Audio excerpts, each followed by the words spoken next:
Alors, actuellement, on parle beaucoup, par exemple, des revenus absolument faramineux de Mbappé au football.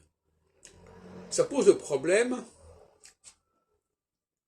de la rareté de certains personnages, qui font qu'on est prêt à payer un prix extraordinaire par rapport à ça, pour toutes sortes de raisons.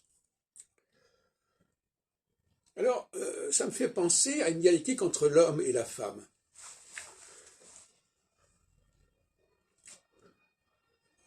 Je vais essayer d'être clair là-dessus, mais ce n'est pas si simple à exposer. Les femmes sont dans l'essentialité, en quelque sorte. C'est-à-dire qu'on est femme, NAIT, et on sait qu'en tant que femme, on a certaines capacités de faire certaines choses. Et cette capacité, on la partage avec des millions de femmes. Et d'ailleurs, s'il s'agissait du cas d'une seule femme, ça n'aurait aucune importance. L'importance des femmes, c'est collectivement, dans la reproduction de l'espèce, par exemple. S'il y a une seule femme qui le fait, c'est pas ça qui va changer la situation, qui va changer la donne.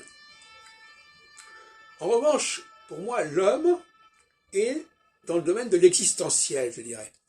C'est-à-dire qu'il y a des tas d'hommes qui naissent, et on ne sait pas ce qu'ils vont devenir, et on ne sait pas ce qu'on va faire avec eux.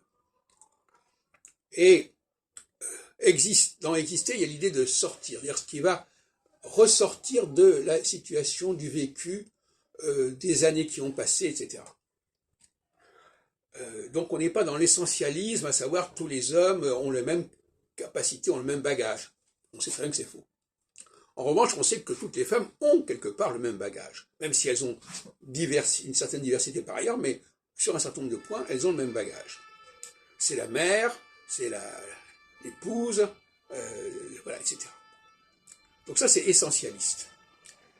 Les hommes ne sont pas dans l'essentialisé, parce qu'en fin de compte, on ne peut pas garantir qu'un homme sera génial. On ne peut pas garantir qu'un homme marquera son époque. Hein.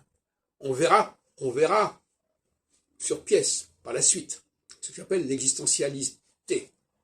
L'existentialité de l'homme, c'est que parmi tous les hommes, il y en a certains qui, avec le temps, avec la postérité, on s'apercevra qu'ils sont exceptionnels et qu'ils ont une valeur remarquable. Et ça ne vaut pas pour tous les hommes. Aucun homme en France ne va revendiquer d'avoir les mêmes capacités que tel et tel grand homme, tel et tel héros. Aucun homme ne pourra dire. Alors qu'une femme peut dire, moi, je peux faire des enfants. Ça, on ne peut pas le nier, sauf pour des raisons médicales. Donc les perspectives ne sont pas du tout les mêmes, les perspectives de futur ne sont pas du tout les mêmes. N'importe quel homme ne peut pas faire la même chose. N'importe quelle femme, en principe, peut faire les mêmes choses. Donc, il y a là quelque chose de très différent. Le destin des hommes et des femmes est totalement différent. Le destin des femmes est un destin collectif, quantitatif. Le destin des hommes est un destin élitaire, sélectif.